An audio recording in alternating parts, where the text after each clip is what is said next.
Estamos de volta aqui para o nosso terceiro e último bloco dessas patologias, né, acometidas na pessoa idosa, na perspectiva da saúde coletiva. Nós estamos voltando aqui com a Covid e a influenza, uma doença, no caso a Covid muito falada, né, muito reverberada, e que agora a gente já está, né, num patamar que a gente já consegue ali estar atuando de uma forma menos temerosa, né? Então, considerando que as pessoas idosas elas fazem parte da população de risco para a infecção e complicações provenientes da Covid-19 e da influenza, é importante que o técnico de enfermagem ele oriente os seguintes cuidados para a prevenção da doença. Primeiro, evitar contato com pessoas que apresentem sintomas de gripe. Lembrando que os sintomas de gripe são os principais sintomas que tanto caracterizam a Covid-19 como caracterizam a influenza. Usar máscaras, principalmente em locais com muitas pessoas, como transporte público, bancos, entre outros. Higienizar a mão com álcool em gel ou água e sabão, sempre antes e após cada atividade. A pessoa idosa, ela deve estar bem nutrida e hidratada. É importante que a pessoa idosa, que possua comorbidades, esteja realizando seu tratamento corretamente. E esteja sendo acompanhada corretamente pelo seu médico. O profissional que cuidar da pessoa idosa, ela deve se afastar de suas funções se estiver com sintomas gripais, sinais gripais. Ou seja, ela não pode ficar próximo a essa pessoa idosa se ela já estiver com esses sinais gripais. Evitar apertos de mãos, abraços e compartilhamento de objetos com as pessoas idosas. As pessoas idosas infectadas pelo vírus Covid-19 ou influenza, elas devem ter atenção especial e serem encaminhadas para atendimento médico ao apresentar os sintomas gripais. Lembrando que sintoma gripal em pessoa idosa é diferente de um sintoma gripal em uma pessoa que não é idosa. Por quê? Porque a pessoa idosa ela tende a desenvolver essas patologias, essas doenças, de uma forma que debilita muito mais do que qualquer outra pessoa idosa. Então, ao menor sinal, a gente tem que ter, sim, uma atenção. Então, alguns cuidados importantes, como orientar sobre a necessidade de isolamento. Importante aqui, o idoso ele não pode ter isolamento social, mas no caso de uma doença, como a Covid-19 ou a influenza, ele não pode estar também exposto. E agora, o que é que fazer? É importante que ele faça o isolamento social? Sim. O isolamento, sim, mas o social, não. Existe telefone, existe uma família, existe um cuidado. É importante que você, técnico, esteja orientando os familiares a estar ali o tempo todo. Está precisando de alguma coisa? Está querendo alguma coisa? O que é que eu posso fazer para que ele se sinta que ele continua naquele mesmo ambiente? Né? Então, a gente precisa evitar que ela se sinta abandonada. Ah, não, ela precisa ficar isolada, então vamos botar ela ali naquele quarto, tranca as portas e vai ali no café. Não, não é assim, tá? Que ela possa realizar algumas atividades, como leitura, bordado. Obviamente que isso vai depender do que ela gosta, né? De qual é a coisa que ela faz que dá prazer, mas que mantenha a mente dela ativa. Monitorar a ocorrência do aumento da inquietação, da ansiedade, da falta de ar, porque isso tudo são características de que está piorando, né, os sintomas.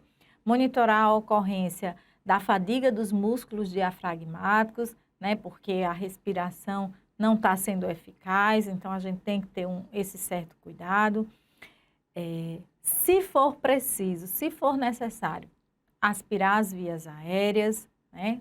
Se ela estiver entubada, né? Se ela estiver num hospital, é preciso que a gente mantenha ali a pressão do balonete do CAF entre 25 e 30, né, centímetros de água. Então, a gente precisa ter esses certos cuidados.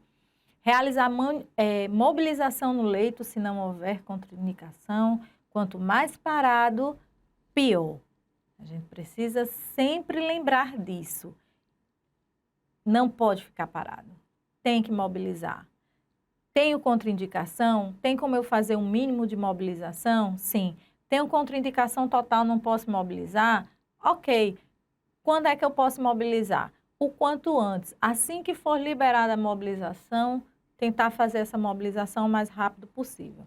Acompanhar a curva de temperatura, a gente sabe que este é um sinal importantíssimo. Realizar a precaução padrão contra a aspiração de gotículas e aerossóis, a gente sabe que é dessa forma que eles são transmitidos, os vírus. Promover a oxigenoterapia quando necessário, manter a cabeceira elevada entre 30 e 45 graus, a gente precisa estar observando ali justamente para reduzir, né, que aquele líquido ele fique parado, mas que ele possa, né, não ficar aprisionado ali no pulmão, né, evitar também, melhorar a questão da frequência respiratória, melhorar o fluxo respiratório, monitorar a frequência cardíaca, o ritmo, a profundidade e o esforço respiratório, que é justamente tudo isso que a gente está falando.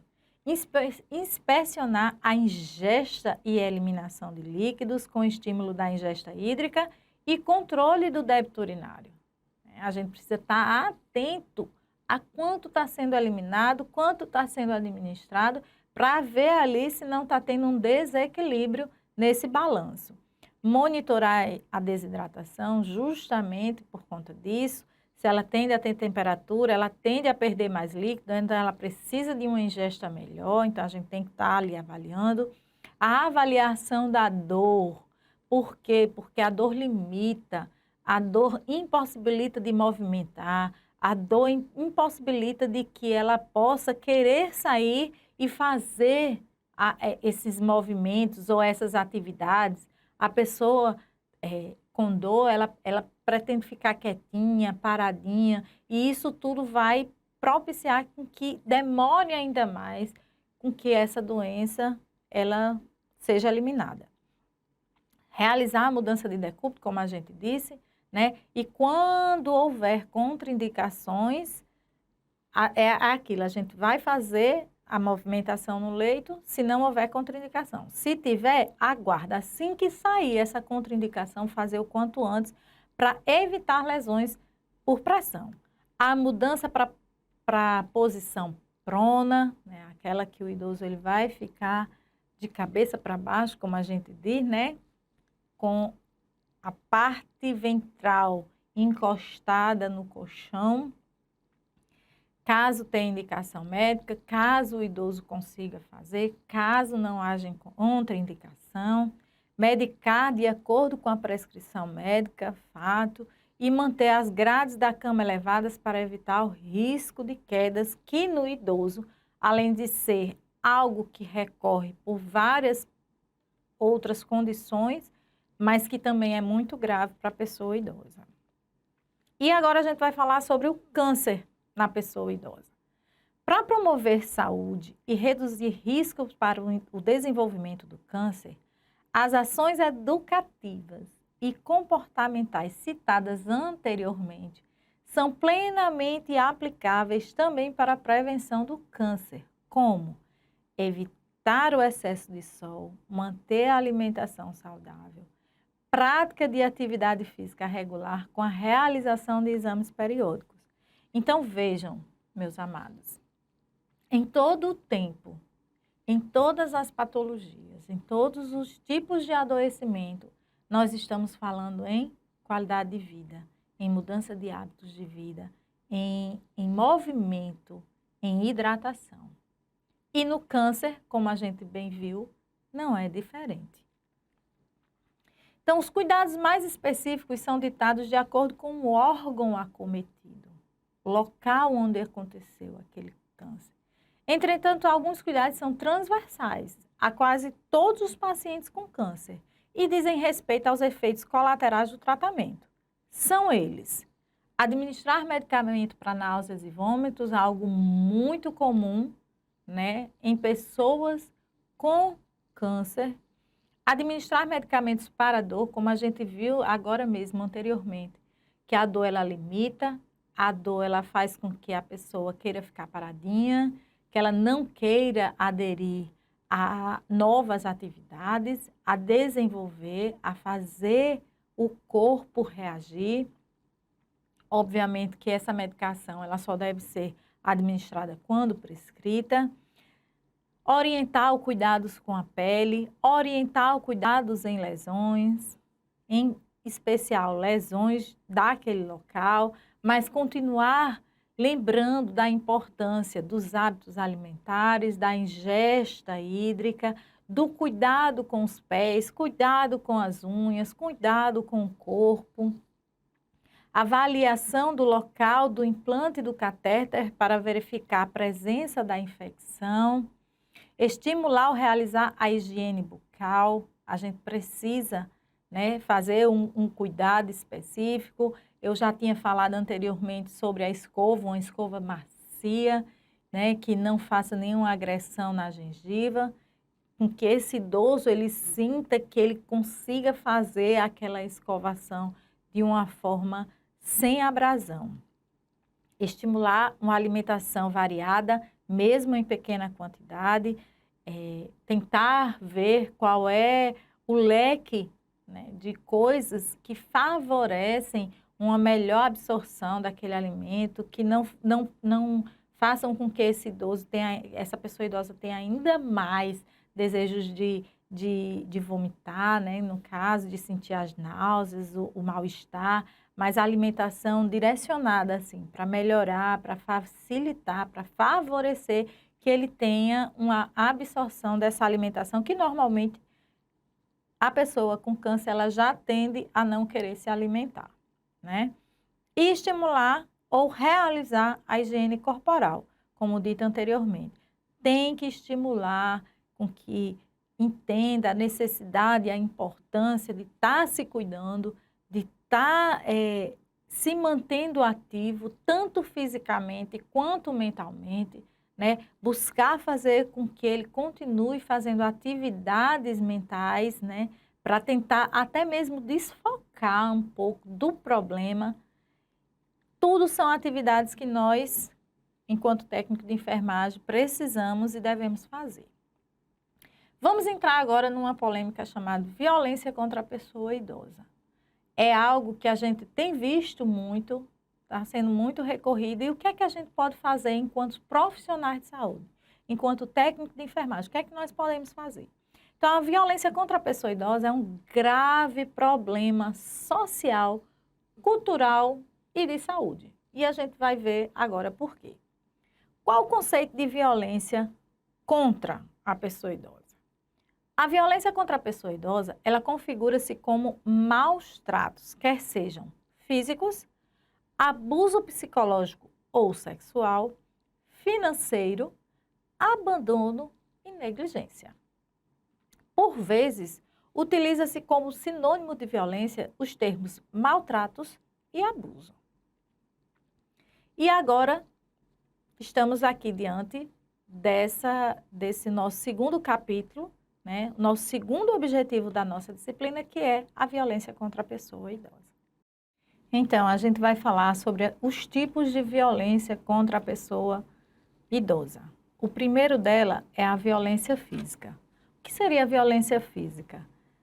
Empurrões, beliscões, tapas, agressões com objetos, quer sejam com arma branca ou com arma de fogo, ou seja, faca, tiro. Infelizmente, o ambiente familiar, ele é o espaço onde mais ocorre esse tipo de violência, vindo a seguir nas ruas e nas instituições de longa permanência para idoso, as ILPIs. Normalmente, a pessoa idosa, ela fica calada, ela sofre essas agressões e fica calada por dois principais motivos. Primeiro, por vergonha e segundo, pelo sentimento de impotência. O que, além de provocar os danos físicos, além dela ter sofrido os danos físicos, esses danos físicos, eles vão fazer com que haja danos ou males psicológicos, muitas vezes, que a gente não consegue nem imaginar a proporção desses males. E a violência psicológica, como o nome diz, é aquela que causa danos psicológicos. E ela é mediante situações de desprezo, de preconceito, de discriminação, imprimindo a essas pessoas a ideia de que são um fardo, um verdadeiro problema. Isso ocorre, na maioria das vezes, com pessoas idosas pobres, que possuem dependência financeira, física e ou mental dos outros. É aquele idoso que repete demais as coisas, né? E que familiares, amigos não têm mais a paciência, né? E acabam desprezando aquele idoso. E a violência sexual? A violência sexual consiste nas relações tanto hétero como homossexual que possam estimular ou usar a pessoa idosa para obter excitação e práticas propriamente ditas, práticas sexuais, por meio de aliciamento, violência física ou ameaças. O abandono e a negligência são dois fatores extremamente complexos que a gente vai agora observar que é o abandono. O abandono, ele, entre outras coisas, ele é simplesmente a retirada dessa pessoa idosa da sua casa contra a sua própria vontade. A exemplo daquele idoso que está ali sozinho numa casa, mas que os filhos, para dar um melhor conforto, retiram aquele idoso daquela casa, a casa que ele viveu por anos, e levam para a casa do filho, sem a vontade da pessoa, para que possa garantir, com a intenção de garantir, com que haja um melhor atendimento, com que haja uma melhor atenção, com que haja um cuidado com essa pessoa idosa. Mas o fato de tirar essa pessoa idosa da casa dela, de onde ela viveu durante anos, sem que ela permita, sem que ela aceite, sem que ela concorde, isso é um tipo de abandono. Outro abandono muito comum é retirar o idoso apenas de um cômodo. Digamos que todo mundo more com esse idoso numa casa, mas ele viva dentro de um quarto durante muitos anos. Há um quarto onde ele sabe onde está o interruptor da luz, ele sabe onde é que está os objetos que ele precisa para se locomover ali, ele sabe qual é o trajeto que ele vai ter que fazer da sua cama até o banheiro, caso ele precise durante a noite, e você simplesmente, sem a vontade dessa pessoa, você tira essa pessoa deste lugar, tentando colocar em um outro lugar, que talvez possa até ser melhor para o idoso, mas pelo costume dele estar ali naquele lugar, isso ele tem o sentimento de abandono. Conduzi-lo a uma ILPI, uma instituição de longa permanência para idosos, sem a vontade dele, fazendo com que essa instituição possa estar tomando a decisão por ele, né, de escolha de comida, de vestida, disso ou daquilo, sem que seja da vontade dessa pessoa idosa, isso também é considerado um tipo de abandono. Então, agora a gente vai falar um pouquinho de negligência. Quais são as formas de negligência? Privá-lo da assistência de que precisa, por exemplo. A gente falou até agora de que o idoso ele precisa ter regularmente um acompanhamento com o médico. Então, se esse idoso ele passa a não fazer esse acompanhamento de alguma doença que ele já tenha, de alguma comorbidade que ele já tenha, né, uma assistência de um cuidador, de um técnico de enfermagem, isso é considerado uma negligência. Deixar que passe fome é uma negligência, não é só considerado, ele é uma negligência. Se desidrate e seja privada de medicamentos ou de outras necessidades básicas. A gente viu que o idoso, normalmente ele não sente sede, ele não sente vontade de beber água, que é importante que nós, enquanto técnicos de enfermagem, a gente precise incentivá-lo, precise dizer a importância de que ele tem de beber aquela água, de se hidratar, de se autocuidar. Mas se ele se desidrata, isso é um tipo de negligência. Que seja privado dos tipos de medicamento, por exemplo, ele é diabético e não tem a medicação para tomar, é um tipo de negligência, né? De outras necessidades básicas, antecipando sua imobilidade. A gente viu idoso com dor, qualquer pessoa com dor, né? A pessoa idosa com dor, ela vai ter a tendência de ficar ali quietinha, de se isolar, de não querer se mexer. E a gente viu recentemente que toda vez que isso acontece, a probabilidade de aumentar a rigidez muscular é muito maior, né? Então, vai favorecer com que essa pessoa idosa, ela tende a ficar acamada o mais rápido possível. É um tipo de negligência. Aniquilar a personalidade dele, promover o seu lento adoecimento e morte. Porque, veja, se você não incentiva uma alimentação saudável, a atividade física, um acompanhamento médico, a administração dos medicamentos corretamente, a ingesta de água corretamente, isso tudo, se você não faz isso preventivamente, você favorece para que apareçam as doenças, para que as doenças se desenvolvam ou piorem o seu quadro. Então, você vai estar levando para esse lento adoecimento e, consequentemente, sua morte. Então, consideram-se também negligências as omissões, que podem provocar acidentes, por vezes irreversíveis.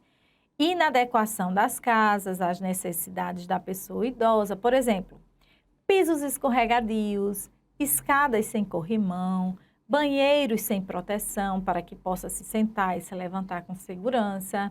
Então, foi aquele cuidado que a gente já vem falando, a gente já vem trabalhando. Como é esse quarto? Como é este banheiro? Como é esta casa?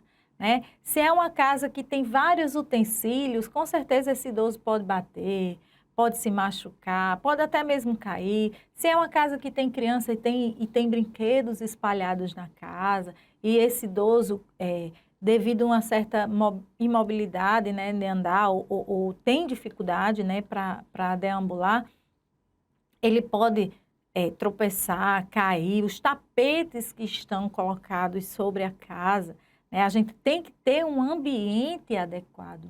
Todos os locais que essa pessoa idosa, que ela for se movimentar, ela tem que ter esse cuidado. Banheiro é um local perigosíssimo para o idoso, porque o risco é muito grande de uma queda. E esse banheiro tem box? Esse banheiro é grande, é pequeno? Como é que a gente vai adaptar para que esse idoso viva sem esse risco? Mas se eu não me preocupo com isso, é considerado uma negligência. Nas famílias e nas ILPIs, as pessoas idosas, elas dependentes, são as mais afetadas por negligências no tratamento pessoal, na administração de medicamentos, nos cuidados corporais, na exigência de que realizem ações para as quais não sentem desejo ou aptidão. Então, a gente tem que ter o cuidado que, enquanto técnicos de enfermagem, a gente precisa entender que essa pessoa idosa, a primeira coisa que a gente precisa fazer é o desenvolvimento ou o fortalecimento do autocuidado. E a gente não pode privar isso. A gente não deve evitar isso. A gente deve fortalecer com que ele tenha isso. E se a gente não tem, se não tem esse fortalecimento, se não tem essa necessidade, se não tem esse cuidado, isso é negligência. As pessoas idosas ainda podem sofrer violência financeira. Quantas vezes a gente não já viu pessoas idosas sendo assaltadas na rua, no banco, praticamente por membros da família e ainda por familiares. Vejam bem, estelionatários, bancos, lojas, planos de saúde que imprimem aumentos abusivos, realizam empréstimos e comprometem a renda dessas pessoas. O que a gente observa? A gente observa que plano de saúde, ele para idoso, ele é cada dia mais caro, né? A gente vê o quê? As pessoas o tempo todo mandando mensagens para idosos, para empréstimo, porque alguns idosos mantêm a casa, então precisa de dinheiro. Então, isso também é um tipo de violência, a violência financeira, né? O filho que depende da renda do familiar, da pessoa idosa, né? Então, quando você tira essa condição financeira da pessoa idosa, você tira condições dele fazer um autocuidado, dele ter uma medicação, a qualidade de alimentação saudável, de uma atividade física, de uma atividade mental, porque vai ser limitado a questão financeira dele para o cuidado pessoal, para poder ajudar a todos. Isso também é um tipo de violência.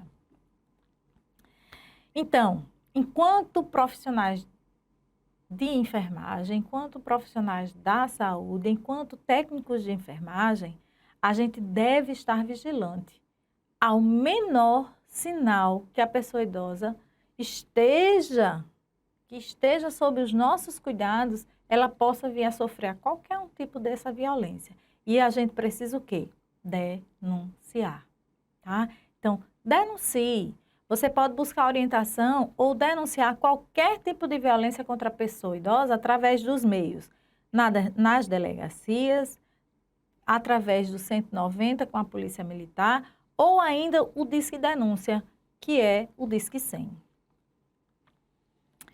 É importante que você saiba que o que a violência contra a pessoa idosa é um importante agravo para a saúde e pode desencadear processos de adoecimentos físicos e mentais, bem como agravar doenças já existentes. Vamos lá. Agravar problemas de adoecimento físico. Ora, se eu tenho uma violência física, ali já é diretamente ao físico. Se eu tenho uma doença psicológica, a gente viu lá na depressão que o que acontece quando eu tenho uma depressão? Eu quero me isolar, eu não quero me cuidar, eu não quero tomar minhas medicações. Então, se eu não fizer nada disso, eu vou estar favorecendo um adoecimento físico, o aparecimento de outras doenças, né?